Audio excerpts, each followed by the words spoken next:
எப்போவுமே ஒரே மாதிரி தோசை ஊற்றி அது மேலே முட்டை போட்டு இதே மாதிரி சாப்பிட ரொம்ப உங்களுக்கு போர் அடிச்சிருக்கும். ஸோ முட்டை தோசையில் என்ன வெரைட்டி ட்ரை பண்ணலாம்னா இந்த வீடியோவில் நம்ம பார்க்க போகிறோம். இந்த மாதிரி ஒரு வாட்டியாவது முட்டை தோசை ட்ரை பண்ணுங்கள், உண்மையாகவே உங்களுக்கு ரொம்ப பிடிக்கும். இதுக்கு நான் ஃபஸ்ட்டு எண்ணெய் ஊற்றிக்கிறேன். எண்ணெய் நல்லா ஹீட் ஆனதும் சோம்பு 2 துண்டு பட்டை ஆட் பண்ணிக்கிறேன். இதில் நான் 2 பெரிய சைஸ் வெங்காயம் சின்ன சின்னதாக கட் பண்ணியிருக்கேன், அதையும் இதில் ஆட் பண்ணி நல்லா வதக்கிக்கலாம். கூட இதுக்கு தேவையான அளவு உப்பும் ஆட் பண்ணிக்கலாம். உப்பு ஆட் பண்ணி வெங்காயத்தை நல்லா ட்ரான்ஸ்பரண்ட்டாக வர அளவு வதக்கி எடுத்துக்கலாம். வெங்காயம் நல்லா வதங்கி வந்ததுக்கப்புறம் ஒரு ஸ்பூன் இஞ்சி பூண்டு பேஸ்ட் அது கூட ஆட் பண்ணிக்கிறேன். இஞ்சி பூண்டு பேஸ்ட் ஆட் பண்ணிவிட்டு அதில் இருக்க ரா ஸ்மெல்ஸ் போகிற அளவு நல்லா வதக்கி எடுத்துக்கலாம். இஞ்சி பூண்டு பேஸ்ட் போட்டதும் மோஸ்ட்லி நமக்கு கொஞ்சம் லைட்டாக அடி பிடிக்கிற மாதிரி இருக்கும். ஸோ அந்த டைமில் மட்டும் கொஞ்சம் லோ ஃப்ளேமில் வச்சு குக் பண்ணிக்கோங்க. இது கூட நான் 2 மீடியம் சைஸ் தக்காளியை கட் பண்ணி வச்சுருக்கேன், அதையும் இது கூட ஆட் பண்ணிக்கோங்க. ஆட் பண்ணி இது எல்லாமே சேர்ந்து நமக்கு நல்லா ஒரு கிரேவி மாதிரி வர அளவு நல்லா வதக்கி எடுத்துக்கலாம். இது நம்ம நார்மலாக பண்ணுற முட்டை தொக்கு மாதிரி தான். ஆனால் என்னென்னா நம்ம அப்படியே முட்டையை அப்படி உடச்சி ஊற்றாமல் நம்ம இதை வேறு மாதிரி ட்ரை பண்ணியிருக்கோம். இப்போது வெங்காயம் தக்காளி எல்லாமே நல்லா வதங்கி வந்துடுச்சு. இந்த டைமில் 1/4 ஸ்பூன் மஞ்சள் தூள் ஆட் பண்ணிக்கிறேன். இது கூட ஒரு full spoon chilli powder add பண்ணிக்கிறேன். ஒரு 1/2 ஸ்பூன் கரம் மசாலா, ஒரு 1/2 ஸ்பூன் கறி மசாலா, அப்படி கறி மசாலா இல்லைன்னா பிரியாணி மசாலா, இதெல்லாம் இதில் ஆட் பண்ணிக்கிட்டு ஒரு 1/4 டம்ளர் தண்ணி ஆட் பண்ணி இந்த மசாலாவோட ரா ஸ்மெல் போகிற அளவு நான் மீடியம் ஃப்ளேமில் வச்சு ஃபஸ்ட்டு குக் பண்ணி எடுத்துக்கிறேன். தண்ணி ஊற்றுனதும் நல்லா கலந்து விடுங்க. எல்லா மசாலாவும் எல்லாம் ஒரே இடத்துல நின்றுடக்கூடாதுன்றதுக்காக நல்லா கலந்து விட்டு இதை லோ ஃப்ளேமில் வச்சு குக் பண்ணுங்கள். அப்போ தான் அதில் இருக்க மசாலா ஸ்மெல்லாம் போகும். நம்ம தண்ணி நிறைய ஆட் பண்ணாதனால சீக்கிரமாக தீயுன்ற சான்சஸ் நிறையா இருக்குது. ஸோ முடிஞ்ச அளவு லோ ஃப்ளேமில் வச்சு குக் பண்ணுங்கள்.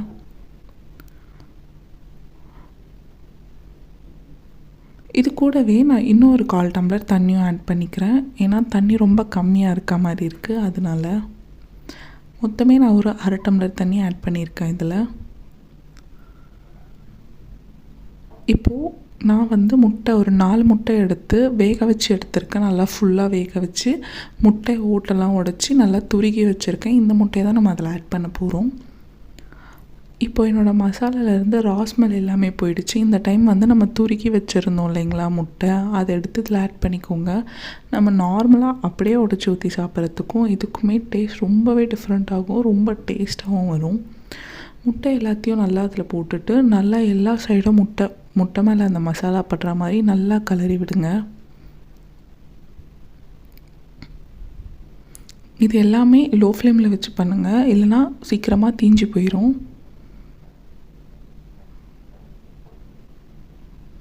நல்லா முட்டை கூட மிக்ஸ் பண்ணிவிட்டு ஒரு 2லேருந்து 3 நிமிஷம் லோ ஃப்ளேமில் வச்சு நம்ம குக் பண்ணிக்கலாம். அப்போ தான் அந்த மசாலா எல்லாமே முட்டை கூட ஊறி ரொம்ப நல்லா வந்திருக்கும். இப்போ நான் லோ ஃப்ளேமில் வச்சு ஒரு 2லேருந்து 3 நிமிஷம் குக் பண்ணிட்டேன்.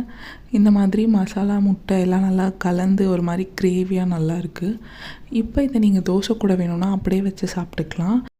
ஆனால் நம்ம அப்படியே வச்சு சாப்பிடக்கூடாது, இங்கே தான் நம்ம க்ரியேட்டிவிட்டியை காட்டணும். நான் என்ன பண்ண போகிறேன்னா தோசை ஊற்றி தோசை மேலே முட்டை எப்படி ஊற்றுவோமோ அதே மாதிரி இந்த மசாலாவை ஸ்ப்ரெட் பண்ணி சாப்பிட போகிறேன். தோசைக்கல் நல்லா காஞ்சிருக்கு. இதில் சும்மா ஒரு கரண்டி மாவு எடுத்து நல்லா மெல்லிஸாக தோசை வர மாதிரி ஊற்றிக்கோங்க. ஆக்சுவலாக தோசை மாவை வீட்டில் இல்லை, இட்லி மாவு தான் இது. இட்லி கூட நீங்கள் தொட்டு சாப்பிட்டாலும் ரொம்ப நல்லாயிருக்கும். ஆனால் நான் இட்லி அவ்வளோவா சாப்பிட மாட்டேன், எனக்கு தோசை தான் ரொம்ப பிடிக்கும். அதனால் நான் தோசை ஊற்றிட்டுருக்கேன். அது மேலே கொஞ்சமாக நெய் இல்லைனா எண்ணெய் எது வேணுமோ உங்களுக்கு நீங்கள் ஊற்றிக்கோங்க.